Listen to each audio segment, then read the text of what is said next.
Donc j'accueille nos intervenants pour la table ronde numéro 2. Alors comme vous le voyez, ils sont un peu plus nombreux et notre timing est serré. Donc on va essayer d'à la fois permettre à chacun de s'exprimer, mais aussi peut-être d'être sur un mode plus de discussion sur un sujet qui va peut-être un peu plus qui pousse la réflexion un peu plus loin que les enjeux autour de l'ouverture des données, puisque on voit qu'aujourd'hui un certain nombre de territoires s'intéressent à ces questions de données d'intérêt général, qui ne sont pas forcément seulement de stricte origine publique, et qu'elles s'intéressent aux modalités d'échange, de partage, de construction de partenariats autour de ces données dans la visée d'un intérêt territorial. Et on a la chance d'avoir un panel assez représentatif de ces enjeux, avec la participation donc de Marion Glatron de Rennes Métropole, Claire Sachot de Nantes Métropole, et côté grenoblois, Florent Cholat qui nous a présenté la matinée tout à l'heure pour Grenoble-Alpes Métropole, Youssef Schreibi de Greenalp, donc opérateur de réseau énergétique sur le territoire grenoblois, et Benoît Parent de la URG. Je voulais peut-être commencer cette discussion avec nos deux collègues de Rennes et Nantes qui ont vraiment avancé qui ont commencé à avancer sur ces questions de stratégie territoriale de la donnée, avec deux démarches différentes à Rennes et à Nantes. Peut-être à Nantes, on va commencer avec vous, Claire, avec cette démarche qui a été initiée il y a maintenant, j'imagine, 2-3 ans. Hein. Vous avez publié en 2019 une charte métropolitaine de la donnée. J'aurais voulu savoir qu'est-ce qui a fait qu'à un moment, la métropole s'est saisie du sujet et s'est dit qu'il fallait produire une charte. Et je vais essayer aussi de partager votre présentation. Oui, bonjour à tous. Est-ce que vous m'entendez bien? Très bien. Je suis ravie d'être avec vous aujourd'hui et de pouvoir partager là, toutes ces expériences et de retrouver aussi collègue Marion. Voilà, c'est toujours riche de pouvoir échanger dans ces cadres-là. Donc, merci pour votre invitation. Moi, je suis Claire Sachot et je suis administratrice de la donnée depuis le début de l'année. Et c'est notamment une fonction qui a été créée dans la foulée de l'élaboration de cette charte de la donnée dont je vais vous parler aujourd'hui. Alors, qu'est-ce qui a généré cette charte de la donnée sur notre territoire? Je dirais qu'il y a plusieurs facteurs et un des facteurs premiers, c'est la démarche Open Data qu'on a mis en place depuis 2011, juste après Rennes. Donc c'est le sujet qui vous occupe aujourd'hui. C'est vrai que ça a été un catalyseur important parce que l'open data, ça permet d'aborder beaucoup de sujets sur la donnée, à la fois les notions de cycle de vie de la donnée, de qualité de la donnée, d'interopérabilité, de réutilisation. Donc, c'était un terreau vraiment favorable pour poser ces enjeux-là, mais ça n'a pas été le seul, en fait. Il y en a eu d'autres. Je dirais qu'il y a eu à la fois aussi le fait de prendre conscience de tout le patrimoine de données dont disposait la collectivité et qui nécessitait peut-être d'être exploité davantage. Il y a eu bien sûr aussi l'évolution du contexte législatif, hein, donc à la fois la loi République numérique, mais je dirais que en particulier le RGPD pour nous en interne, ça a été vraiment une étape importante de prise de conscience, de sensibilisation de tous les enjeux de protection de la donnée, tout ce que ça allait nécessiter en interne aussi comme process et comme travail. Et puis il y a quelque chose aussi qui était important pour nous, c'est qu'on pratique régulièrement des exercices de dialogue citoyen et c'est un sujet qu'on a vu remonter progressivement qui sur la sécurité, la protection des données. Je vais vous donner un exemple précis. On a mis en place une démarche d'expérimentation de Wi-Fi dans l'espace public et dans les transports. Et cette démarche-là, on l'a accompagnée d'une démarche d'évaluation citoyenne pour vraiment essayer de voir quels étaient les besoins et où est-ce qu'on allait pouvoir ensuite déployer ce service-là sur le territoire. Et on pensait que c'était le sujet notamment des rayonnements électromagnétiques qui allait ressortir. C'est beaucoup celui de la data qui est apparu. Qu'est-ce que vous faites de nos données? Comment vous les utilisez? Est-ce que le prestataire avec qui vous travaillez respecte bien les règles que vous affichez, etc. Donc, on a eu plusieurs exercices de dialogue citoyen qui ont fait remonter ça. Et donc, les élus ont souhaité poser une vision territoriale, un cadre un peu stratégique sur la donnée et le travailler avec les acteurs et les citoyens. Et l'approche, ça a été vraiment de dire, voilà, la donnée, c'est pas qu'un sujet technique, c'est un sujet politique, un peu au sens noble du terme, c'est-à-dire au sens qui a des enjeux à la fois démocratiques, juridiques, économiques et éthiques. Donc voilà, c'est un peu tout ça qui nous a amené à poser un peu ce cadre global sur la donnée. Et du coup, on a mis dans le chat le lien sur les informations que vous mettez sur la charte. Quels engagements forts vous mettriez en avant? Qu'est-ce que peut-être aussi nous dire comment cette charte s'est construite? J'imagine que certains de ces engagements sont aussi nés de la mobilisation de certains partenaires. Oui, tout à fait. Dans la charte, on a 4 grands engagements. Mais je dirais qu'en fait, il y a 2 objectifs principaux qui sont poursuivis. Le premier, c'est il y avait vraiment cet enjeu aussi de pouvoir travailler cette maîtrise de la donnée publique. Je vais y revenir. Et puis le deuxième enjeu, c'est comment on essaie aussi progressivement de construire un cadre de confiance avec les acteurs, avec les citoyens sur ce sujet de la donnée. Donc c'est vraiment ça qui a guidé les engagements de la charte. Et on a un premier engagement, vous pouvez les montrer sur la slide suivante, qui concerne la souveraineté de la donnée du service public. Donc c'est un sujet qui a parfois fait débat et controverse, mais pour nous l'objectif c'est vraiment pourquoi on proclame ça, c'est je pense qu'on partage le constat que beaucoup de collectivités auxquelles sont confrontées beaucoup de collectivités, c'est que il y a des données importantes de nos services urbains, les déchets, l'eau, les transports, qui parfois peuvent échapper au contrôle de la collectivité, à la fois parce que on va pas forcément récupérer les données ou toutes les données qui nous intéressent, et puis parfois parce que les données peuvent être utilisées à des fins qu'on maîtrise pas forcément. Donc pour nous, la question c'était vraiment de rappeler que la collectivité est aussi garante des usages des données, et puis on souhaitait rappeler aussi des engagements sur l'hébergement en Europe des données, ou en France quand c'est des données très sensibles. Donc ça, c'est un engagement vraiment concret, c'est-à-dire que notre objectif après au quotidien, c'est de pouvoir se poser toutes ces questions-là en amont des projets, donc à la fois en interne avec tous les collègues des directions métiers, et puis aussi avec nos partenaires et nos prestataires.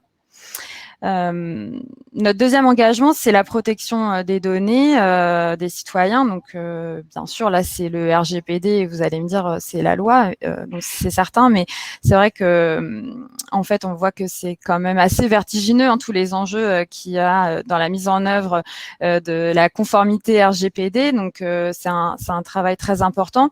Et puis, les élus ont souhaité aussi pouvoir travailler, jouer un rôle aussi sur la manière dont on va pouvoir sensibiliser les citoyens sur la gestion de leurs données, c'est-à-dire concrètement les aider à mieux connaître leurs droits et à les faire valoir. Donc, je pourrais tout à l'heure peut-être vous donner un exemple aussi concret là-dessus. Et puis, on a aussi un engagement sur la transparence de la donnée. Donc, là, c'est sûr que l'open data joue un rôle important dans cet objectif-là. Hein, c'est un objectif de transparence évident. Donc, on a un portail open data qui est mutualisé avec la région Pays de la Loire et le département de Loire-Atlantique depuis le démarrage de notre démarche. Donc ça, ça permet d'offrir aussi aux citoyens une certaine lisibilité et puis des fonctionnalités qui sont identiques quelle que soit l'entité administrative. Aujourd'hui, on est donc côté Nantes, on a plus de 300 jeux de données qui sont ouverts sur le portail. Donc là, aujourd'hui, on est en début de mandat, donc nous, on essaie aussi de se reposer la question, c'est quoi notre stratégie open data? C'est aussi, je pense, le cas pour des territoires qui sont engagés depuis un certain nombre d'années, voilà, aussi de donner une nouvelle impulsion à cette politique et c'est ce qu'on est en train d'essayer de travailler maintenant. Donc ça, c'est sur le volet open data, mais pour nous, il y avait aussi un volet important qui est la transparence algorithmique. Et donc, on a notamment publié à l'automne dernier, là au mois d'octobre, nos 2 premiers algorithmes qui prennent des décisions individuelles. Donc, souvent, les algorithmes, c'est des outils de calcul de subvention ou pour calculer une aide. Et là, on a ouvert le code de nos démarches de tarification solidaire de l'eau et des transports. Donc, ça peut paraître comme un sujet de spécialiste, mais pour nous, c'était aussi important parce que ça relève de la transparence. Ça permet quand même aux citoyens qui le souhaitent de pouvoir comprendre mieux comment une décision est prise. Voilà. Et puis le dernier engagement, c'est le fait de inciter à l'innovation, favoriser de nouveaux usages, parce que cette charte de la donnée, c'est un cadre protecteur sur la gestion de la donnée, mais ça ne doit pas, bien sûr, empêcher l'innovation. C'est pas du tout notre objectif. Et on est engagé, notamment avec notre démarche d'expérimentation grandeur nature, là, qui est le Nantes City Lab, dans pas mal d'expérimentations, et on souhaite vraiment pouvoir travailler sur des projets data nouveaux et dans ce cadre-là. Donc voilà un peu pour ce cadre global. Donc moi, je dirais que cette charte, c'est bien sûr à la fois, c'est un engagement quand même assez volontariste de la collectivité sur la donnée, mais c'est aussi pour nous au quotidien une doctrine en interne, notamment pour les services, pour travailler sur les projets très concrets au quotidien. Et puis, je dirais que c'est aussi un cadre de dialogue avec les acteurs du territoire. Il y a un certain nombre d'acteurs, là, une cinquantaine, qui se sont engagés à nos côtés sur les valeurs de la charte, mais c'est aussi pour nous l'occasion de dire, on souhaite travailler avec l'écosystème sur ces sujets-là. Et d'ailleurs, c'est aussi comme ça qu'on a travaillé la charte et qu'on l'a construite. Et du coup, j'imagine cet écosystème qui s'est engagé sur un certain nombre de ces principes. Aujourd'hui, au-delà de la publication du document, quand vous dites que c'est une doctrine au quotidien, comment vous faites vivre les engagements? Donc, vous avez un peu détaillé il y a un volontarisme fort de la part de la métropole de Nantes sur les quatre engagements, mais comment vous les faites vivre, comment ça se décline en interne, puis comment effectivement avec l'écosystème ça diffuse? Alors, donc avec cette charte qui est un peu notre cadre global, on s'est donné trois grandes orientations. Et je vais essayer de vous donner des exemples concrets à chaque fois. Notre première orientation, c'est comment on va faire en sorte progressivement de renforcer quand même l'usage de la donnée dans le pilotage de nos politiques publiques, et bien sûr dans l'élaboration de nouveaux services aux citoyens, aux usagers. Donc là-dessus, on a essayé d'entamer très rapidement, après l'élaboration de la charte, un travail sur la commande publique, parce que c'est un levier vraiment important pour décliner de manière concrète et juridique aussi les engagements qu'on a pris dans la charte, pour que la charte, ça reste pas qu'un beau discours, et que ce soit vraiment traduit opérationnellement. Donc on est en train de travailler cette clause et la déployer de manière en test dans un certain nombre de marchés et aussi de DSP. C'est pas une démarche facile, parce que ça peut susciter parfois des craintes, des appréhensions, une surcharge aussi de travail, parce qu'on vient aussi amener une complexité nouvelle dans la commande publique. Mais en même temps, voilà, c'est vraiment clé pour mettre en œuvre les engagements qu'on a pris dans nos projets, parce que ça oblige à avoir aussi cette discussion en amont des projets avec nos collègues. C'est quoi les données qui sont concernées par le marché, c'est quoi la fréquence de transmission qu'on va demander, où est-ce qu'ils sont hébergés, qu'est-ce qu'on va mettre en open data, etc. Et puis, en fait, c'est aussi un moyen de dialoguer avec nos partenaires, nos fournisseurs, nos prestataires, parce que lors des auditions, des négociations, on avance et on chemine ensemble sur ces sujets-là. On a une approche assez pragmatique. L'idée, c'est d'y aller progressivement et de pouvoir se donner du temps pour mettre tout ça en œuvre. Donc ça, c'est un premier exemple. Je disais tout à l'heure, on essaie aussi de travailler des projets d'innovation et avec notre écosystème. Et on est engagé depuis plusieurs mois sur un test pour développer une intelligence artificielle au service de la restauration scolaire. Donc ça, c'est pour nous, c'était finalement une première aussi, parce que l'intelligence artificielle, ça peut susciter aussi des appréhensions, des craintes. Donc, on a souhaité le mettre en œuvre dans un projet vraiment très concret qui venait en soutien, en aide à la décision pour les agents au quotidien. Donc, la ville de Nantes, elle sert tous les jours à peu près 15 000 repas aux enfants. Et forcément, comme dans toutes les collectivités, il y a une différence entre le nombre de repas qui est estimé et le nombre de repas réellement consommés. Donc, même si ça reste quand même relativement faible. Et en plus, Nantes pratique une politique de table ouverte, c'est-à-dire que les parents disent chaque matin si l'enfant mange à la cantine, donc pour favoriser aussi l'accès à la cantine. Et l'objectif du projet, ça a été de venir croiser 10 ans d'historique de fréquentation des cantines avec d'autres données sur les menus, la météo, les vacances, les grèves, etc. Et pouvoir venir aider à anticiper plusieurs semaines à l'avance le nombre d'enfants qui vont manger dans les cantines. Donc voilà, on a travaillé ce projet-là avec notre écosystème parce qu'on a un collectif sur le territoire qui s'appelle Naonedia. C'est des acteurs qui sont mobilisés sur des enjeux d'éthique, sur l'IA responsable, populaire, transparente, et on voulait vraiment travailler ensemble. Donc, ils nous ont aidés à proposer 2 modèles prédictifs qu'on va essayer de tester là ces prochains mois dans la cuisine centrale et puis dans les écoles de Nantes. Donc, on voit qu'avec ces modèles, on pourrait réduire d'environ 400 repas par jour le nombre de repas qui sont produits. Donc, en plus, ce sujet-là, ça nous a aussi aidé à se dire, voilà, c'est quoi notre parti pris pour développer de l'IA dans nos politiques publiques et au service de l'intérêt général.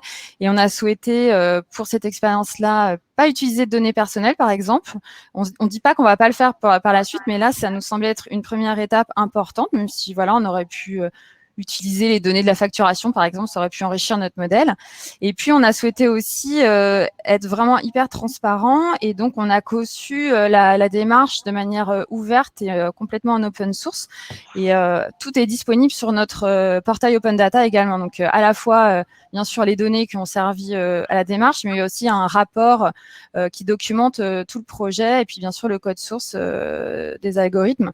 Et voilà, l'idée, c'est que voilà, ce qui est travaillé ici, ça puisse être aussi partagé, challengé ou réutilisé par d'autres territoires, parce que la restauration scolaire, c'est commun à tous les territoires. Donc ça, c'est un premier exemple de la manière aussi dont on peut travailler avec notre écosystème. Et puis, bien sûr, sur le volet plus global, ça, c'est notre deuxième enjeu principal, ce cadre de confiance, comment on va le mettre en place sur notre territoire. Je dirais qu'on essaie de mettre en place cette gouvernance de la donnée. Vous pouvez passer la slide suivante sur le territoire. Donc, à la fois en venant travailler avec des gouvernances d'acteurs publics et privés que la collectivité a mis en place, ou bien qui existent sur le territoire. J'ai cité tout à l'heure Naonedia, ce collectif nantais, mais il y a aussi, j'ai cité le Nantes City Lab, et c'est animé par une gouvernance publique-privée avec des grands groupes, des PME, des associations. Donc, on travaille aussi avec eux sur des expérimentations, par exemple sur l'éclairage public. Avec nos partenaires qui sont sous contrat, on a notamment mené aussi un travail important avec JCDecaux sur les données de notre service de vélo en libre service, là, le service Biclou. Et puis, je l'ai aussi cité tout à l'heure, avec un programme de dialogue citoyen sur les projets open data. Ça, c'est quelque chose qui est aussi important, qui permet de faire remonter des préconisations à la collectivité. Et puis, on a aussi pris l'engagement de rendre compte tous les ans des actions qui étaient menées dans la collectivité. Donc, on a produit un premier rapport annuel au mois de décembre de l'année dernière, qui est sur notre site internet et qui présente l'état d'avancement de nos actions, ce qu'on a réussi à faire et là où on n'a pas réussi à avancer davantage. Puis, notre troisième grand objectif, c'est aussi comment on va essayer de travailler une sorte de montée en compétence aussi de la collectivité et du territoire sur cette culture de la donnée. Donc, en interne, il y a un enjeu très fort aussi de sensibilisation des agents. Donc, on avait déjà commencé ce sujet-là et on a formé 150 cadres aux enjeux de la donnée, mais on voudrait vraiment aller un cran plus loin et on essaie de travailler ça pour que ça s'adresse en plus de manière beaucoup plus large à plus d'agents. Et puis, on organise aussi cette fonction data en interne. Donc, il y a à la fois mon rôle nouveau là dans la collectivité, mais il y a aussi un data scientist qui nous a rejoint, qui s'appelle Florent Bédécarat et qui apporte aussi des compétences nouvelles dans la collectivité. Et puis, on vient aussi de recruter très récemment une nouvelle déléguée à la protection des données, qui est une avocate spécialisée sur les sujets RGPD. Donc ça, c'est plutôt pour l'interne. Et puis, pour l'externe, je vous le disais tout à l'heure, on essaie de travailler aussi sur la sensibilisation des citoyens aux enjeux de la donnée. Et là, on a souhaité travailler une sorte de programme d'éducation populaire à la donnée. Vous pouvez passer sur la slide suivante, avec auprès des jeunes notamment, en fait, surtout auprès des adolescents, parce qu'on considère que c'est aussi un enjeu de citoyenneté numérique. Et on travaille ça avec notre partenaire qui est l'Accord, en fait, qui gère pour la collectivité les centres de loisirs et les animations ados. Et en fait, avec eux, il y a la construction d'un programme un peu dans la dentelle pour venir proposer soit sous forme d'activités ludiques, de jeux, d'escape game ou de formation aux jeunes, une sensibilisation sur notamment comment ils vont gérer leurs données personnelles, la sécurité de leurs données. Et puis, il y a aussi un objectif de formation des animateurs, parce que ce sont des ambassadeurs au quotidien et qui peuvent aussi eux-mêmes former les jeunes sur ces questions. Donc, voilà un peu pour le panorama global. On est encore au début de la démarche. Il y a beaucoup de choses à construire. Mais voilà, les grandes dynamiques sur lesquelles on essaie d'avancer. Merci Claire déjà pour cette présentation. Je voulais m'adresser à Marion Glatron du côté de Rennes, où il y a aussi un travail qui est mené dans une approche multi-partenariale autour de la mise à disposition de données d'intérêt général, avec une approche différente, très concrète, avec l'idée de construire une plateforme. C'est le projet Rudy. Est-ce que vous pouvez un peu nous le présenter, et puis après on prendra un peu des questions. J'en aurai une ou deux de ma part, mais je veux bien que vous nous expliquiez un peu la démarche rennaise. Oui, bien sûr, avec plaisir. D'abord, merci de m'accueillir. J'ai fait incroyablement rapidement le trajet jusqu'à Grenoble. J'avais jamais été aussi vite, hein. Donc c'est super. Et je suis très contente aussi de voir Claire, que je vois régulièrement, enfin pas très souvent, mais ça nous arrive. Et puis ce qui est drôle, c'est qu'on chemine parallèlement dans nos carrières, et donc on était sur des sujets différents auparavant et on se retrouve. Donc c'est un plaisir toujours d'entendre Claire et l'expérience nantaise. Donc merci beaucoup de cet accueil. Et puis juste pour dire qu'en fait c'est très amusant d'avoir comme ça en quelques minutes un aperçu de ce que fait Nantes, parce qu'au fond on a l'impression d'un phénomène de Lego, c'est-à-dire qu'on a les mêmes briques mais elles ne sont pas assemblées de la même façon. Mais on parle vraiment de la même chose, avec des démarches qui peut-être empruntent des chemins un peu différents, mais qui convergent sur un certain nombre de fondamentaux, et vous allez retrouver probablement dans ce que je voulais vous présenter, quoique sous une autre forme, des choses très proches de ce qu'a évoqué Claire précédemment. Alors, je vais peut-être tenter un partage d'écran. Je ne vous ai pas envoyé de diapo d'avance parce qu'elles sont fraîches sorties des presses. Alors attention, je me lance dans le partage. Ouais, voilà. Ouais, ça c'est bon. Partager l'écran, on va faire ça. Sélectionner une fenêtre, un écran. Excusez-moi pour cette découverte en live de Livestorm. Qu'est-ce que je voudrais Normalement, partager comme ça se écran? passe assez simplement. Ouais, mais oui, absolument. C'est juste que j'ai une liste. Ah. Ça se passe simplement, mais il y a néanmoins des petites sorties de route. Voilà, super.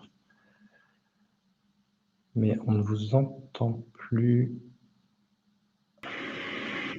Est-ce que ça fonctionne? Ah, super, bravo à vous. Et vous m'entendez? Oui, Et je peux peut-être même essayer de passer en ouais, vous êtes format ambitieux, c'est bien. diaporama. Et là, j'ai disparu et je vois plus rien. Voilà, c'est ça qu'il ne faut Ouais, pas faire. peut-être. Alors, si vous m'autorisez à ne pas le Oui, mettre oui, en oui, tout à diaporama, ça fait. me permet Tout de à fait. vous voir si vous me faites des signaux. Voilà. Quand je C'est vous ferai plus signe moche, mais d'accélérer le c'est plus pratique. Ok, alors, on y va. Donc, je vais vous parler effectivement de Rudy. De Rudy et du SPMD, acronyme qui désigne le service public métropolitain de la donnée, sur lequel on a commencé à travailler à Rennes en 2016 dans la foulée de la loi pour une république numérique qui, à Rennes comme à Nantes et ailleurs, a été un des éléments dans la construction d'une stratégie territoriale de la donnée. Donc, je vais suivre ce plan. Si, vous pouvez m'interrompre, hein, et puis je ne le ferai peut-être pas dans l'ordre, et puis peut-être pas d'une traite surtout. Si on veut donner la Rapidement, parole à tout le monde, effectivement, ouais, bien sûr. je Vous pense qu'il faut présenter, qu'on le survole, mais effectivement qu'on puisse comprendre ce projet de plateforme. Et, c'est mon premier point. Et puis après, selon, on ira dans les autres points ou pas. OK? allons-y. Mais j'ai préparé un peu de contenu pour donner des images et fixer un peu les choses. Rudy en 3 mots, j'ai 3 slides en fait. Rudy en 3 mots, d'où ça vient, la donnée à Rennes avant Rudy. Et puis ensuite, d'après nos échanges de préparation, imaginé qu'on pouvait faire un focus sur la gouvernance et un focus sur la place des citoyens, mais ce sera C'est parfait. exactement comme vous voulez. On peut aussi parler d'autres choses. Alors, Rudy en 3 mots, qu'est-ce que c'est? C'est un portail d'accès aux données territoriales. Donc, ça fait beaucoup de mots, un portail de partage de données d'intérêt territorial, on pourrait dire. Et puis, le petit schéma que vous avez sous les yeux montre qu'il s'adresse à différents publics, un public de citoyens, des habitants du territoire de Rennes, dont on espère que via ce portail, ils pourront avoir accès à leurs données personnelles, déjà commencer par savoir ce qu'on sait sur eux en termes de données personnelles, et puis gérer leurs droits numériques, notamment les demandes d'effacement, mais aussi les demandes de consentement de façon plus positive. Et on a des porteurs de projets, deuxième catégorie d'acteurs.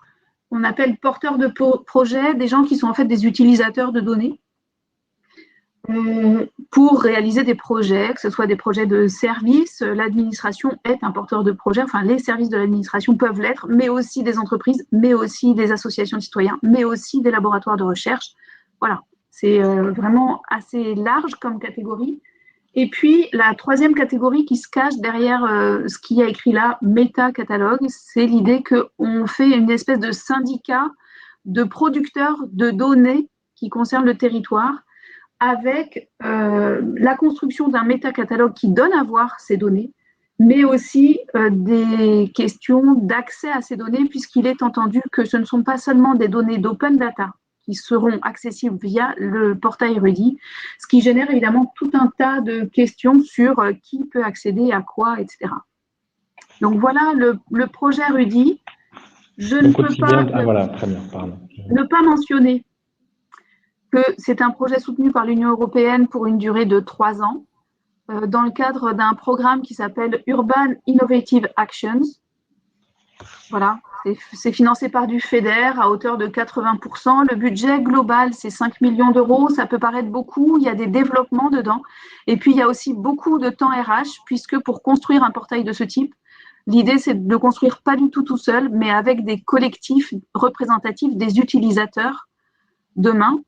Et on construit ça dans un partenariat assez large. Il y a 12 partenaires avec des entreprises, des collectifs citoyens et des représentants de la société civile et des entités, des institutions qui sont spécialisées dans la construction de communs, et notamment la construction de communs dans le domaine du numérique, des laboratoires de recherche et puis la collectivité Rennes Métropole. Et puis, dernière diapo pour vous présenter Rudy. L'idée, c'est vraiment de se mettre dans une logique de prototypage, de construction, je l'ai dit, avec les acteurs représentatifs des différentes catégories de public dont on imagine que demain, ils pourront échanger, construire et échanger, faire vivre ce portail. Et donc, on a décidé de le faire en 3 ans dans une logique de prototypage. On livre une version alpha, on récupère les feedbacks, on livre une version bêta, on récupère les feedbacks, on livre une version 1 et on la lance. À chaque fois, évidemment, on a calé, il y a énormément de groupes de travail qui sont derrière cette construction. On a calé des livrables à chaque fois qui sont destinés à travailler la gouvernance, le rapport avec les porteurs de projets, le rapport avec les citoyens, et puis l'animation des communautés qui vont autour. C'est pour ça qu'on a à chaque fois 3 événements. Le prochain événement aura lieu le 8 octobre à Rennes, en présentiel si tout se passe bien. Le premier était en distanciel. On a aussi bien des données publiques que du coup des données d'opérateurs territoriaux qui peuvent être de droit privé, avec donc du coup des enjeux de gouvernance, c'est-à-dire dans quelle mesure on met à disposition des informations qui concernent le territoire, des données, mais qui sont tenues par des opérateurs privés, quels sont les droits d'accès? Est-ce que vous avez commencé à avancer sur ces questions? Est-ce qu'on est dans une forme de rapport de force où tout se passe dans le meilleur des mondes, dans un grand commun de données, peu importe qui les a produites? Comment ça se passe? En fait, plusieurs choses. La première, c'est que je l'ai dit et je vous ai montré rapidement les logos des partenaires. On travaille évidemment prioritairement avec ces partenaires sur le partage de données. Ça se passe bien dans la mesure où ils ont été volontaires pour participer à ce projet. On leur a pas mis le couteau sous la gorge. Et donc, ils ont des intérêts aussi à avancer sur ces sujets-là. Ça se passe pas forcément non plus dans un monde idéal, au sens où les acteurs qu'on a autour de la table, qui sont représentatifs des producteurs de données, vous avez vu, Enedis, GRDF et Keolis, ce sont de gros acteurs, au sens où ce sont des acteurs nationaux, qui eux-mêmes ont des obligations en termes qui ont des stratégies de la donnée qui sont des stratégies nationales. Donc, il y a le niveau local qui essaye de faire avancer des choses et puis qui dialogue avec un niveau national. Donc, c'est un premier niveau de complexité. Et puis, la deuxième chose, c'est que, en fait, on s'aperçoit et on est en train de travailler actuellement à agrandir finalement le cercle des producteurs de données susceptibles d'alimenter ce métacatalogue que j'ai évoqué dans la première diapo. On a beaucoup de relations de longue date sur les échanges de données, le travail sur la donnée avec des producteurs. On a un écosystème assez riche sur le numérique et au-delà de ça, on a aussi entamé des dialogues avec, par exemple, Destination Rennes, qui est l'agence chargée de l'attractivité du site, du tourisme et de la gestion du centre des congrès, qui a donc énormément de données sur le tourisme, par exemple, ou avec Territoire, qui est notre SPL d'aménagement, qui a aussi, bien sûr, beaucoup de données, et puis avec d'autres acteurs de ce type, je ne vais pas tous les lister, mais voilà, en dehors des acteurs, des sponsors officiels de la production de ce portail, il y a aussi des échanges pour travailler sur le partage de données qui sont des données d'intérêt territorial. Et puis, vous posez la question de savoir si tout se passe bien. En fait, on a des niveaux de dialogue très différents.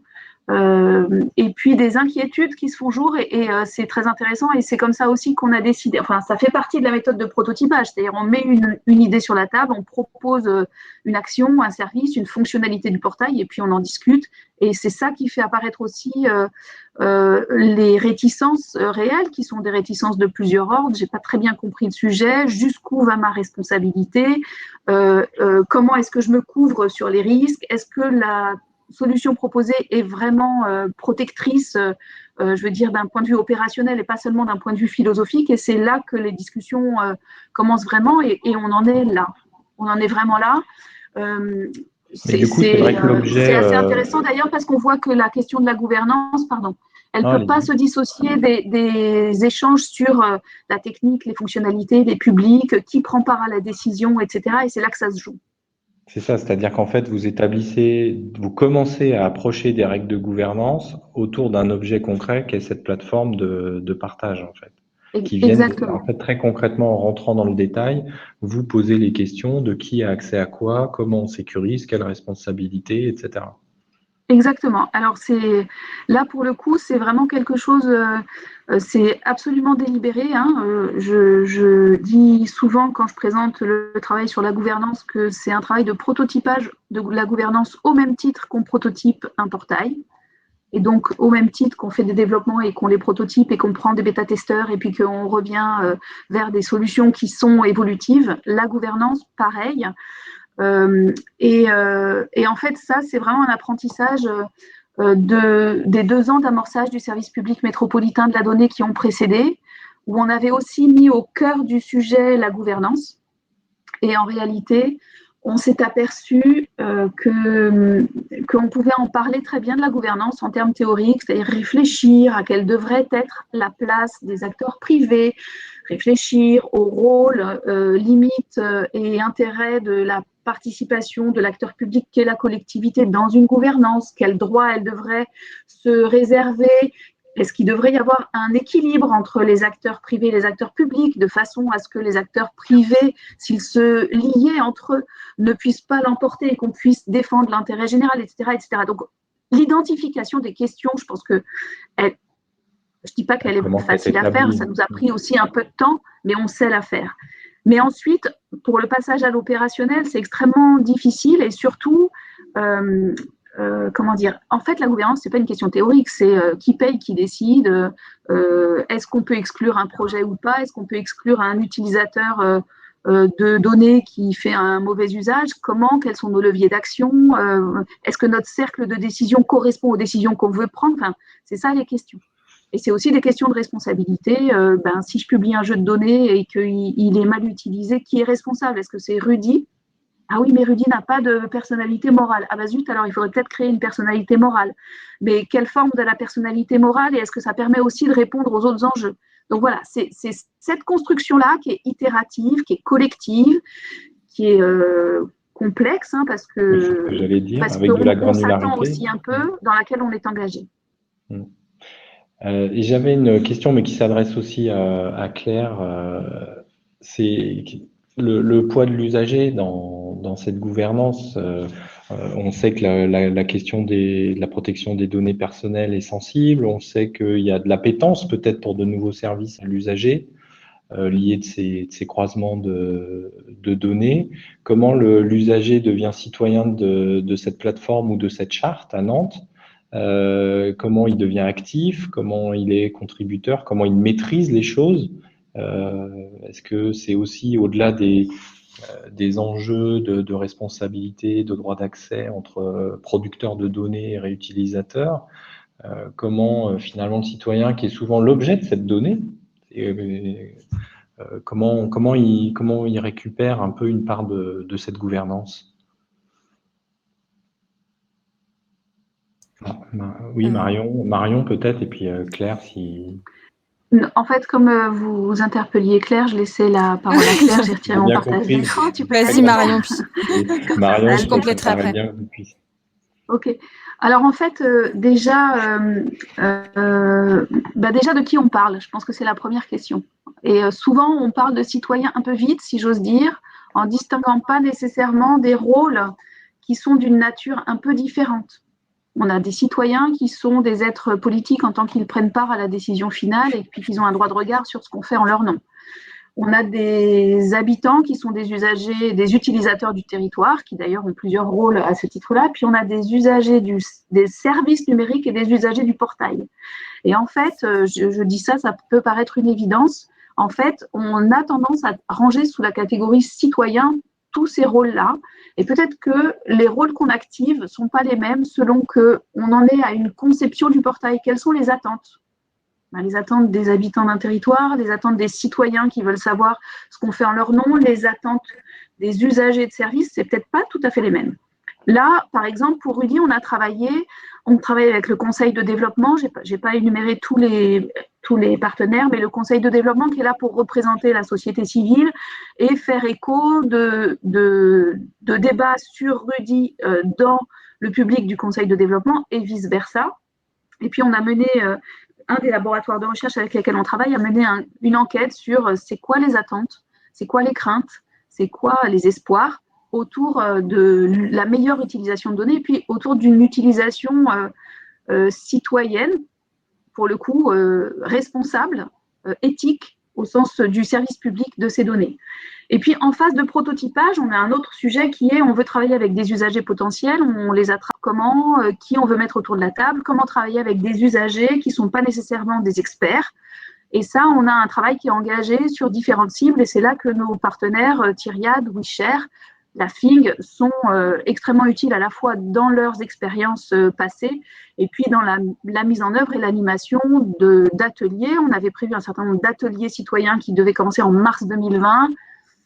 Bon ça a été un peu compliqué, on a trouvé d'autres moyens de faire, voilà. Mais on avance là-dessus et puis on partage aussi avec les autres qui se lancent dans ce genre de dynamique les difficultés à réunir et à discuter de ces sujets-là, vraiment qui sont des sujets perçus comme techniques et un peu arides avec le grand public. Et puis, on a une dernière phase qui est quand le portail est construit, comment est-ce qu'on interpelle les usagers du portail ou les usagers des services qui utilisent les données via le portail sur la nécessité d'adapter leur accès à leurs données personnelles aux services qui sont proposés. Et enfin, quelle est leur place dans la gouvernance? Et ça fait quand même toute une série de questions, et excusez-moi d'avoir été un peu longue, mais c'est important de les distinguer parce que si on range tout sous une seule catégorie qui est la relation entre la gouvernance de données ou le partage de données et les citoyens, on a du mal à avancer et c'est ce qu'on constate dans les expériences qu'on peut partager avec les autres territoires. Claire, sur cette distinction entre les multiples facettes du citoyen, usager, consommateur, etc., et qui peut avoir des postures et des enjeux différents, c'est des choses que vous adressez aussi avec la dynamique autour de la charte. Comment Oui, alors on s'appuie en fait sur une habitude et une tradition assez longue là de dialogue citoyen à la nantaise, qui est quelque chose qui est très, on va dire, assez élaboré. Hein. Il y a une charte du dialogue à la nantaise qui a été beaucoup éprouvée et qui est utilisée sur vraiment une diversité de projets du plus petit à des démarches beaucoup plus importantes qui peuvent réunir des milliers de participants. Et en fait, la collectivité, elle a quand même l'habitude régulièrement d'organiser à la fois le fait de rendre compte aux citoyens et de proposer cette capacité pour les citoyens d'interpeller la collectivité avec plein d'exercices de panels citoyens, de design, d'usage, etc. Donc nous, on utilise plutôt cette approche pragmatique d'exercices de dialogue à l'occasion de projets et après on vient monter en généralité. Donc par exemple sur la charte, c'est ça qu'on a fait. Il y avait un projet là de rue connectée qui était travaillé avec notre aménageur, la Samoa, et du coup il y a eu un mandat citoyen, parce que c'est comme ça qu'on travaille. Les élus remettent un mandat aux citoyens et les citoyens travaillent en atelier sur des préconisations qui sont remises à la collectivité, et ensuite la collectivité s'engage à y répondre et à dire ce qu'elle va prendre en compte et ce qu'elle prend pas en compte et pourquoi elle le prend pas en compte. Et là c'est ce qui a été fait. Les citoyens ont travaillé sur la question de la transparence, des données dans les expérimentations urbaines, dans les expérimentations sur l'espace public, et on a utilisé cette démarche-là, ce travail-là, pour venir nourrir la charte de la donnée. Donc, on a cette approche-là pour l'instant. Après, je dois dire aussi en toute transparence que on n'a pas conclu sur ce sujet-là, et donc on voit bien sur la gouvernance de la donnée. Nous aussi, on réfléchit à comment on peut peut-être aller un cran plus loin et qu'est-ce que pourraient être les nouvelles modalités aussi qu'on pourrait proposer sur ces sujets-là.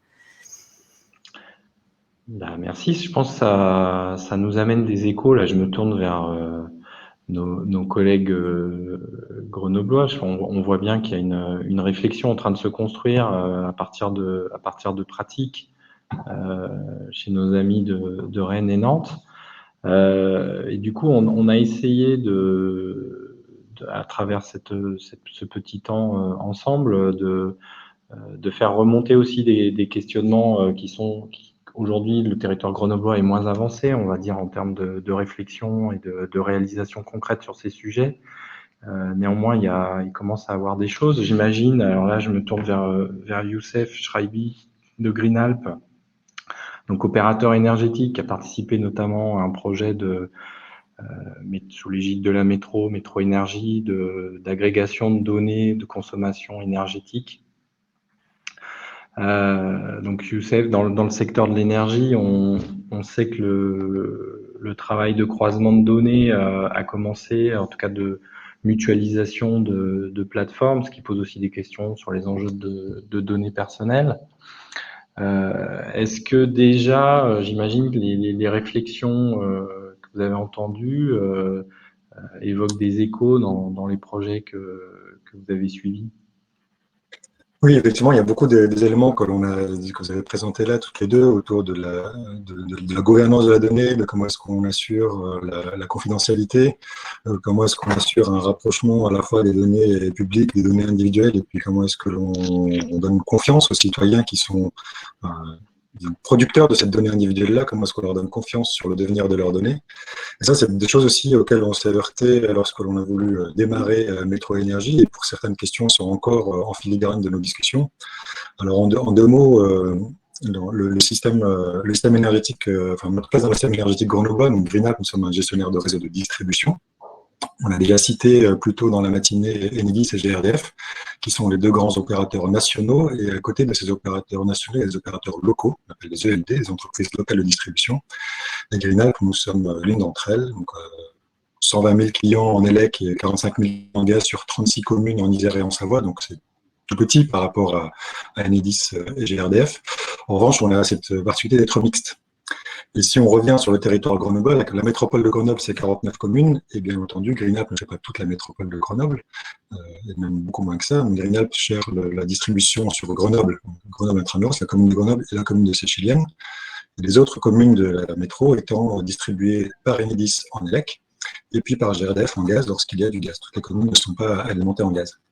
Et donc l'intérêt que l'on avait avec l'émergence de Métro Énergie, c'est de dire comment est-ce que, même si on est plusieurs acteurs énergétiques, puis il y avait également la compagnie de chauffage et puis l'eau initialement dans la réflexion, comment est-ce qu'avec plusieurs acteurs énergétiques, on arrive à montrer une vision métropolitaine de l'énergie, que l'habitant de la métropole, qu'il habite, quelle que soit la commune dans laquelle il habite, de la plus petite à la plus grande, il a accès à la même information sur ses consommations et aux mêmes incitations, pour faire le lien avec les autres politiques métropolitaines, aux mêmes incitations pour mieux comprendre sa consommation et puis in fine pouvoir agir dessus. Donc là, on rentre tout de suite dans la partie gouvernance. Et si c'est un outil qui est porté par la métropole, alors on a plusieurs partenaires à le développer, d'accord, mais c'est porté par la métropole. Est-ce que les données in fine appartiennent à la métropole ou au distributeur? Sachant qu'en tant que distributeur, on doit aussi la confidentialité à notre utilisateur final. Je peux, en tant que distributeur, faire un agrégat de plusieurs courbes de charge d'une rue, d'un immeuble, et pour exposer ça. En revanche, je ne peux pas exposer de données qui permettent de remonter à l'utilisateur final. Selon la rue, selon les maisons ou les immeubles qu'il peut y avoir dans cette rue, selon les usages, eh bien, on peut, en redécoupant, en faisant un peu de reverse engineering, en redécoupant cette courbe, on pourrait identifier en disant, bah, tiens, là, c'est plutôt un appartement chauffé à l'élec, là, c'est plutôt un appartement chauffé au gaz. Ça, c'est quelque chose qu'on arrive à voir assez facilement. Tout l'enjeu, c'est de dire, dans cette gouvernance et dans cette confidentialité, comment garantir celle de l'usager final par rapport à ce qu'on expose. Pas ce qu'on expose uniquement à lui, mais ce qu'on exposerait ailleurs. Et donc ça, c'est un exemple récent de mise en commun territoriale. Un autre, pour le revenir, qui est pas tout à fait de l'open data, mais qui est bien plus ancien, on remonte aux années 70 peut-être, dans ces eaux-là. C'était sous l'égide de la ville de Grenoble. En tant que gestionnaire de réseau, nous avons donc une cartographie de nos réseaux qui sont essentiellement souterrains pour nous, mais aussi un petit peu d'aérien. D'autres opérateurs sont présents dans les sous-sols. On a l'assainissement, on a de l'eau potable, on a des télécoms, on a beaucoup de choses dans le sous-sol. Et chaque opérateur gérait, si on regarde un petit peu partout, chaque opérateur gère sa propre carto et maîtrise ses ouvrages. La ville de Grenoble, à l'époque, a dit attention, il y a forcément des liens entre tout ça. Et puis le sous-sol grenoblois n'est pas très profond. On ne peut pas se permettre de faire des grandes couches différentes. Il y a la nappe phréatique n'est pas très très loin. Il y a un enjeu là-dessus. Et donc la ville de Grenoble a décidé de centraliser cette carto et dire c'est moi, Grenoble, c'est moi, ville de Grenoble, qui gère cette cartographie. Et puis tous les exploitants venez alimenter cette base de données commune. Et c'est celle-ci qui qui fera foi. Et aujourd'hui, on a hérité de cette carto, enfin de la très bonne définition de cette carte. On a en CASA, donc la meilleure précision possible. Tout ce qui est dans le sous-sol, tous nos réseaux dans le sous-sol sont référencés à moins de 50 cm. Donc lorsque vous voyez des traces de bombes de peinture sur le trottoir ou sur la route en amont des travaux, c'est une précision très très bonne pour le réseau sous-jacent. Et donc une protection, une sécurité très bonne. À titre, pour donner un ordre de grandeur, sur le réseau grenoblois, on répond à environ 300 demandes par mois. Demandes de travaux ou demandes d'intention de travaux. Donc 300 demandes auxquelles on va répondre avec des extraits cartographiques. Donc cette carto n'est pas ouverte à tous. Voilà. Cette précision de carto n'est pas ouverte. C'est pas de l'open data. On a une vue schématique de notre réseau qui est en open data, mais cette précision de carto n'est pas en open data. En revanche, on va répondre à toute entreprise qui veut faire du terrassement, qui veut creuser une fouille, qui veut quoi que ce soit, ou même nous-mêmes sommes, lorsque nous devons intervenir sur nos réseaux, on demande la précision pour avoir tous les autres réseaux qui sont là. Et ça permet d'éviter des accrochages. Le truc le plus embêtant à gérer pour un gestionnaire de réseau, c'est une pelleteuse qui vient arracher un câble, c'est une pelleteuse qui vient percer un tuyau de gaz et qu'il faut aller couper 2 immeubles, l'alimentation en gaz de 2 immeubles, trouver la fuite, réparer la fuite, etc. Alors, quand c'est en juin, éventuellement couper l'alimentation en gaz, en chauffage et un peu de cuisine, c'est pas très très grave. Quand ça arrive en janvier-février, c'est un petit peu de temps. Et c'est mutualisation. Donc, il y a un enjeu de sécurité. Pardon, vas-y. Oui, en fait, je voulais te relancer, Youssef, sur ces mutualisations de données, que ce soit dans le cadre de Métro Énergie ou de cet exemple de Carto. On a cru comprendre qu'à Nantes et à Rennes, il y avait beaucoup de discussions, d'échanges, d'ateliers.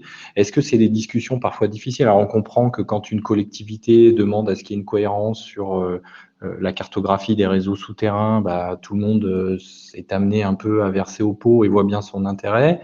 Est-ce que dans le cadre de Métro Énergie, les discussions entre opérateurs, il a fallu le poids de la collectivité ou il y a finalement une bonne intelligence qui s'est mise en place pour développer ce projet qui va porter une information aux citoyens dans la réduction de sa consommation? Comment est-ce que vous en avez déjà déduit des règles de gouvernance ou ça a été un peu du donnant-donnant? Comment ça s'est passé? Ça a été un petit peu du donnant-donnant. Globalement, il y avait beaucoup de très bonne volonté là-dessus. Si je prends sur la partie énergie, entre GRDF, Enedis et nous-mêmes, c'était très volontaire et elle a envie de participer à ça. La difficulté, c'était que chaque entité était à une avancée différente dans son système d'information amont. Et donc, l'interfaçage de données, l'arrivée de ces données-là n'était pas à la même maturité. Enedis était en avance avec, entre autres, le déploiement de ses compteurs communicants. GRDF arrivait un petit peu après et puis nous, on était arrivés encore un petit peu après. Et donc, la difficulté, c'était de comment construire une solution cible alors que les inputs étaient encore à des maturités différentes et comment prendre en compte ça. L'autre difficulté, c'était, alors autant en gaz, en élec, on parle essentiellement de points de comptage individuels, autant lorsqu'on va parler d'eau ou de chauffage urbain, il y a davantage un point de livraison globale, donc un point qui va desservir ensuite toute une montée d'immeubles, donc 15, 20, 30 appartements, etc. Donc là, c'est comment est-ce qu'on arrive à faire le lien, à faire ce mapping entre, parce qu'in fine, ce que l'on veut, c'est offrir à l'individu, au citoyen, à l'habitant. Donc comment on arrive à lui offrir ces données individuelles? Donc là, c'est assez facile avec le gaz et l'élec. Mais comment est-ce qu'on arrive à lui donner une quote-part individuelle par exemple, de son coût de chauffage ou de son coût d'eau, sans faire de l'ingérence dans la gestion du syndic, dans les tantièmes, la répartition des tantièmes, etc. Donc là, il y a effectivement quelques difficultés. C'est ce qui a mis d'ailleurs un petit peu en retrait ce volet chauffage dans le projet. Là, nous sommes encore dans une phase de croissance, d'ouverture et de croissance, donc essayer de recruter le plus d'utilisateurs possible pour avoir davantage aussi de retours utilisateurs et de continuer à améliorer le projet dans les mois qui viennent. En tout cas, je pense que en termes de gouvernance, il y aura quand même pas mal d'enseignements à tirer. Merci Youssef. Ça n'empêche pas que vous participiez pour la suite de cet échange. Mais je voulais demander à Benoît Parent, qui est directeur de l'agence d'urbanisme de Grenoble, qui est un peu un témoin, j'allais dire privilégié de l'usage des données sur le territoire. C'est-à-dire que vos équipes en traitent, certaines en produisent. Vous accédez aux données des territoires de différentes sortes. Donc, vous êtes, je dirais, presque un premier utilisateur de l'open data. Ces questions d'accès à la donnée, de partage, finalement, pour vous, qu'est-ce que ça amène comme réflexion sur le rôle qu'a la collectivité, le territoire? Est-ce que ça doit être le grand ordonnateur et amener tout le monde à mettre ces données, comme pour les réseaux souterrains, dans une même base de données, y compris de manière un peu coercitive? Ou comment vous voyez ces enjeux-là? Alors effectivement, bonjour à tous, l'agence d'urbanisme de la région grenobloise, et je permets Sylvain de corriger parce que on est sur un vaste périmètre et avec de nombreux acteurs, et ce qui montre aussi toute la pertinence de pouvoir intervenir auprès à la fois de communes, mais aussi de communautés de communes, du département ou de l'État. C'est vrai que l'agence utilise énormément de données. On a pour nos études dans lesquelles on est sur le développement territorial au sens large. On n'est pas uniquement sur le volet urbanisme tel qu'on peut l'entendre, uniquement faire la ville. Non, on est bien sur tous les usages du développement territorial et on intervient sur un territoire large avec les problématiques rurales, urbaines, montagnardes, périurbaines et beaucoup aussi avec la question des usages avec de la ville et des pratiques des habitants. Et dans notre organisme, on a un vrai intérêt, une mission d'intérêt général par rapport à aider les collectivités à construire leur stratégie pour demain concernant le développement et l'aménagement du territoire. La question de la donnée, elle est centrale dans nos études et un des premiers travaux qu'on s'est rendu compte, c'est que très vite, la donnée, des fois, renforce la logique de silo. Or, on est par producteur de données ou par thématique et le grand intérêt pour l'approche territoriale, c'est bien de dépasser l'entrée par silo et de faire de la transversalité. La question du numérique, pour nous, est nouvelle. On n'est pas un acteur central sur la question du numérique, on le pratique au quotidien comme beaucoup de gens, mais là-dedans, on se rend compte qu'en fait, on s'y retrouve très fortement sur les enjeux du numérique tels qu'ils amènent au global sur les attentes des territoires et la pratique des habitants sur les besoins de à la fois contrôler la donnée, accéder à la donnée, etc. L'agence produit de la donnée, mais peu en propre. Elle est souvent plutôt utilisatrice de données. Depuis quelques années, on a rejoint le comité de pilotage de l'open data de la métropole, du SMAG et de la ville de Grenoble, et on en est très content. On a mis quelques jeux de données en open data. On a essayé aussi d'ouvrir certaines informations. Mais on se rend compte très vite qu'en fait, il y a des blocages par rapport à dire « Ah, mais c'est pas nous qui sommes titulaires de la donnée à l'origine. » Ah, et puis c'est un service qui va bloquer pour différentes raisons, des fois un manque de culture d'information. Et donc là, il y a une question très très forte, c'est, vous l'avez dit à travers les différentes interventions précédemment, comment on arrive à dépasser un petit peu la logique de chacun garde ses données et on arrive à partager et à dire, en fait, plus on relie les réseaux, plus il y a un petit peu de force qui se fait derrière. Nous, on utilise 8000 jeux de données globalement par rapport aux différentes missions sur des données IGN, INSEE, classiques, des différents ministères, de la CAF. On a des conventions nationales ou locales. On est évidemment très respectueux des différents cadres contractuels par rapport à l'usage de ces données. On se rend compte qu'il manque des espaces de dialogue pour pouvoir partager entre collectivités le niveau d'ouverture. Et là, il y a sûrement un chantier très intéressant et les exemples de Nantes et Rennes qui étaient proposés doivent sûrement nous donner des pistes pour avancer. Car en fait, à la fois sur la question thématique, on est face à un millefeuille aussi territorial. L'entrée communale avec la diversité des communes, la ville de Grenoble, mais on a sur la métropole des communes qui font moins de 80 habitants ou 80 habitants, et on a nous aussi sur des territoires des communes très petites. La question de comment, sur la question sociale dont évoquait Madame Zenati tout à l'heure, on peut répondre à la fois sur des enjeux d'un CCAS, donc de l'action communale, mais aussi d'une métropole, mais aussi du département, dont c'est aussi un certain nombre de compétences. Et là, plutôt que chacun monte son dispositif, plutôt que chacun se voit un petit peu en entrepôt de données, à mon avis, c'est plutôt comment on arrive à se mettre en réseau. Et là, ce qui me semble important pour attaquer déjà au niveau grenoblois, et j'imagine que les Rennais ou les Nantais l'ont fait, c'est quel est l'état des lieux, quels sont les acteurs publics, mais aussi les acteurs parapublics, associatifs dont on fait partie, comme la Turbine, mais aussi les acteurs privés, et comment on coordonne ces éléments-là.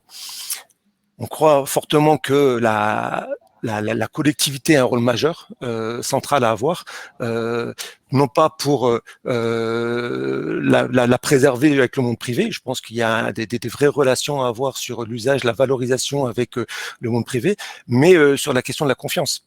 La question de la confiance, la question de la sécurité et la question de la confidentialité d'un certain nombre de données.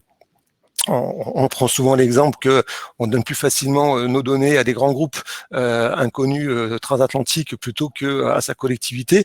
Je pense que là-dessus, les travaux comme vous le faites avec le Civic Lab ou autres doivent nous pousser aussi plus facilement à échanger. Et je pense qu'il y a au niveau technique un besoin de mettre ça au cœur.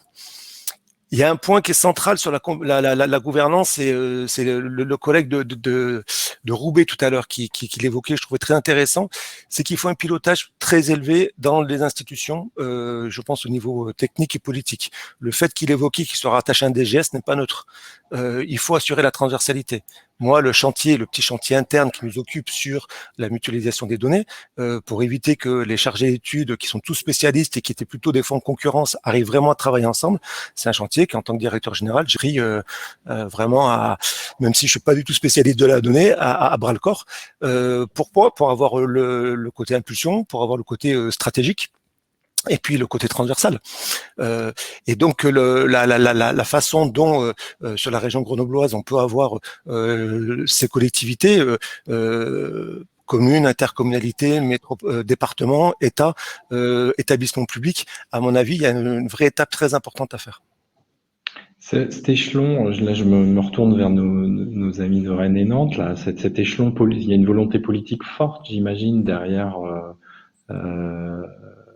vos démarches, et qu'effectivement, Benoît le soulignait, que peut-être ça se joue à des échelons relativement élevés pour pouvoir embarquer une transformation un peu significative des relations. Est-ce que vous confirmez, avant que je laisse Florent Cholat conclure sur l'aspect politique et ce qu'il en retient lui, mais j'aimerais bien un éclairage rapide sur le portage politique en fait de vos démarches. Oui, tu y vas, Claire ? Vas-y. J'y vais. Oui, je confirme. C'est-à-dire qu'en fait, c'est une espèce d'aller-retour, mais comme dans beaucoup de sujets, entre des techniciens, je veux dire l'administration de la collectivité, convaincus à des titres divers d'ailleurs, et à Rennes, on s'est associé à l'intérieur de l'administration entre la DSI, la direction de la communication qui a porté l'open data depuis 2010, avec le service d'information géographique qui a aussi qui fait une cartographie tout à fait similaire à celle que Greenalp, Youssef Shraibi décrivait tout à l'heure. Donc on a mis en commun déjà en termes d'administration ces compétences et ces regards croisés, ce qui n'est pas tout à fait toujours aussi simple qu'on veut bien le croire. Ça demande quand même pas mal de travail. Et effectivement, on a bénéficié d'un regard à la fois d'élus et de la Direction générale des services et des DGA, qui était un regard d'emblée au bon niveau, c'est-à-dire au niveau politique, avec les objectifs par rapport à des cibles que sont les services de la collectivité, que sont les partenaires du territoire, que sont les entreprises du territoire, que sont les habitants, sur de quoi on parle à qui, etc. Et ça, c'est extrêmement important pour porter une volonté. Et donc, alors tout s'est pas fait en un jour, c'est quelque chose qui progresse, qui chemine, mais sans cette conviction de la part de nos élus, parce que je pense que ça tient vraiment beaucoup à ça, que la donnée est un sujet politique et est un sujet de politique publique. Je veux dire, c'est aussi simple que ça à énoncer, mais sans ça, tout s'écroule, je pense. Et on a la chance, mais je pense que c'est une chance de mieux en mieux partagée, d'avoir des élus qui tiennent ça, et non seulement juste cette petite phrase, mais derrière, évidemment, un discours structuré, argumenté, un vrai discours de politique publique, un discours politique derrière, et c'est extrêmement important.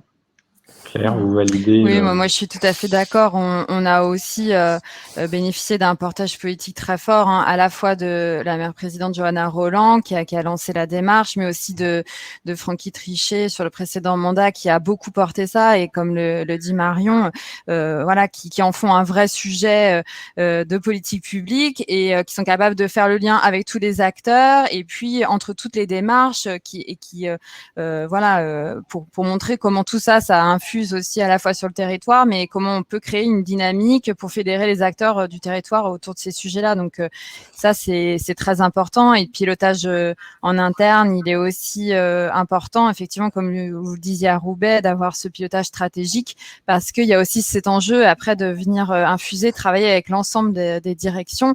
Et on parlait tout à l'heure de cette aussi culture de la donnée qui est importante après au quotidien pour décliner les projets. Et donc, c'est important que ça puisse être travaillé de manière très transversale dans la collectivité. Merci. Florent, vous avez commencé avec cette double casquette en disant conseiller métropolitain, délégué à la stratégie de la donnée, mais aussi maire de petite commune dans la métropole grenobloise. On a eu beaucoup de témoignages inspirants, je pense, ce matin. Quel regard, et peut-être est-ce que ça inspire, peut-être j'espère, la politique publique locale, en tout cas dans ces réflexions. Comment vous recevez un peu tout ça et quelle réflexion vous portez? Complètement. Merci Sylvain. En fait, c'est très très dur. C'est pas sympa parce que c'est très très dur d'arriver après tous ces intervenants et de devoir dire un mot comme ça à la fin. Il y a énormément de choses qui ont été dites. J'ai envie de rebondir sur pas toutes les interventions, mais je vais essayer d'être un peu plus concis et un peu plus bref par rapport à ça. Je reviendrai juste sur une chose qu'a dit, pour commencer, qu'a dit Jean-Marie Bourgogne au tout début par rapport en fait à la difficulté d'accompagner les petites communes. Et en fait, là, c'est là où il y a une différence entre ce qui peut être une vision grenobloise, enfin, d'une grosse commune au sein, enfin, de la ville-centre d'une intercommunalité, et la vision qu'on peut voir sur les petites communes qui sont pas du tout acculturées à l'open data, qui sont pas du tout acculturées à la donnée, sur lequel, là, il y a un rôle métropolitain, donc d'arriver à les accompagner sur cette donnée-là. Donc, si ça paraît complètement incongru, il y a une phrase de Margaret Thatcher, on la cite jamais, et pour de bonnes raisons. Tout ça est enregistré, je tiens à le dire. Hein. Et en fait, quand on défend son truc, j'ai envie de dire, à moins qu'on a data back, et en fait, on a envie de récupérer les données, et qu'en fait, dans la relation commune-métropole, il y a énormément de données qui sont traitées, utilisées par la métropole, qui ont été produites par la commune, et qu'en fait, on a un vrai intérêt pour acculturer les petites communes dans l'usage de ces données-là, à leur rendre leurs données, à travailler sur les réutilisations vertueuses des données qui, eux, ont produites, avoir une vraie relation avec eux. Et je pense qu'un des premiers étages de la fusée, c'est déjà de revenir vers eux avec les données. On dit, regardez ce qu'on peut faire de très très beau avec vos données. Regardez ce qu'on est en capacité pour les amener à continuer cette boucle vertueuse vers le partage des données. Leur montrer ce que font les associations, les démarches comme le Grenoble Civic Lab, sur lequel, avec GEG, avec d'autres, toutes les réutilisations très très intéressantes qu'il y a dans l'open data. Mais encore une fois, la donnée publique, la stratégie territoriale de la donnée, ce n'est pas que l'open data, et là on a après des gros chantiers à s'ouvrir là-dessus. Après, la métropole, elle a un rôle d'animation, à mon sens, un rôle de tiers de confiance qui est pas négligeable. Il y a beaucoup de petites communes, d'entreprises, d'associations qui ont besoin d'accompagner et à les aider, à les acculturer dans cette gestion-là. Je suis très content qu'on ait un copil open data. Benoît en fait partie, et que ce comité de pilotage, il faut qu'on arrive à l'animer puis à le faire non seulement croiser toutes les agents de la métropole, de la ville de Grenoble qui travaillent sur cette donnée-là, mais qu'on arrive à l'ouvrir avec d'autres acteurs de la société civile, des entreprises. On avait proposé il y a quelques temps, et il faut qu'on s'y remette dessus, voilà, faire entrer le conseil de développement, enfin les citoyens à l'intérieur de cette gouvernance de l'open data. Et puis après, il y a la question, le sujet très très large de la gouvernance des données, la gouvernance de la donnée. Et là, il faut qu'on arrive à travailler. J'aimais beaucoup l'image du prototypage qui a été développé par Marion, de voir comment on peut prototyper, tester. On va dire, on va peut-être pas trouver la solution idéale. Je pense qu'il y a une solution qui, par territoire, en fait, c'est de la solution à la carte. On peut pas importer un modèle qu'on a utilisé par ailleurs et dire qu'il va fonctionner parfaitement dans la métropole grenobloise. Donc, l'idée de prototyper, de tester ensemble, de s'acculturer et d'avancer ensemble sur la gouvernance des données, parce qu'en fait, on a des chantiers open data à traiter, on a des chantiers cybersécurité, on a les données. J'aime bien l'histoire aussi des codes sources ouverts que vous avez pu avoir à Nantes. Voilà, de travailler ça et cette ouverture-là, c'est aussi de permettre une question de transparence dans la vie publique, une question de réutilisation. Et puis, en fait, il y a plein de chantiers à ouvrir. C'est terrible à dire. C'est terrible de matinées comme ça. C'est normal. Sauf qu'en fait, il y a une réalité qui fait qu'il faut qu'on avance. Mais voilà, c'était quelques mots.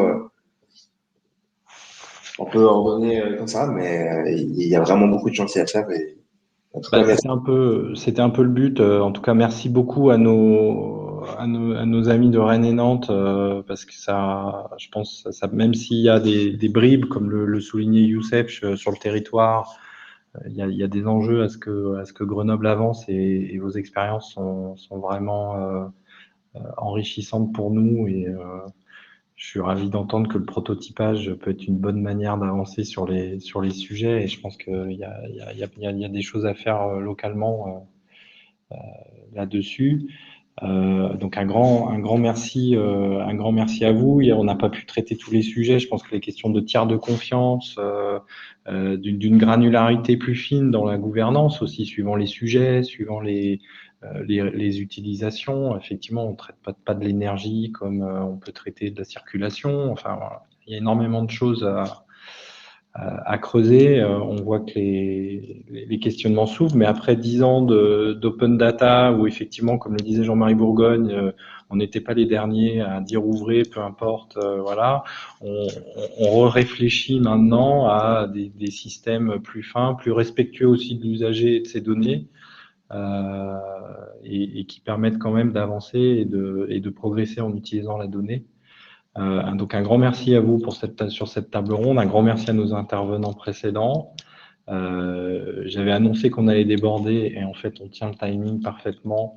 Vous aurez bientôt la possibilité de revoir, puisque cette table, la matinée a été enregistrée. On essaiera de fournir aussi les éléments de réponse qui ont été donnés dans le chat ou à la suite des questions. Et puis peut-être on transmettra à nos intervenants s'il y a des questionnements ultérieurs. Un grand merci donc à notre audience. Et puis j'espère que sur Grenoble on avance et que les collaborations pourront aussi avancer sur ces sujets entre nos territoires. Je pense qu'entre Nantes, Rennes et Grenoble, il y a des synergies possibles. Merci à vous. On vous laisse vous échapper et puis on mettra fin à la séance. Un grand merci à tous et puis à bientôt autour de ces sujets et peut-être dans la vraie vie, pas simplement à travers des outils un peu froids, même s'ils permettent à Claire et à Marion de se retrouver via Grenoble. Merci beaucoup. Merci beaucoup. Au revoir. Au revoir.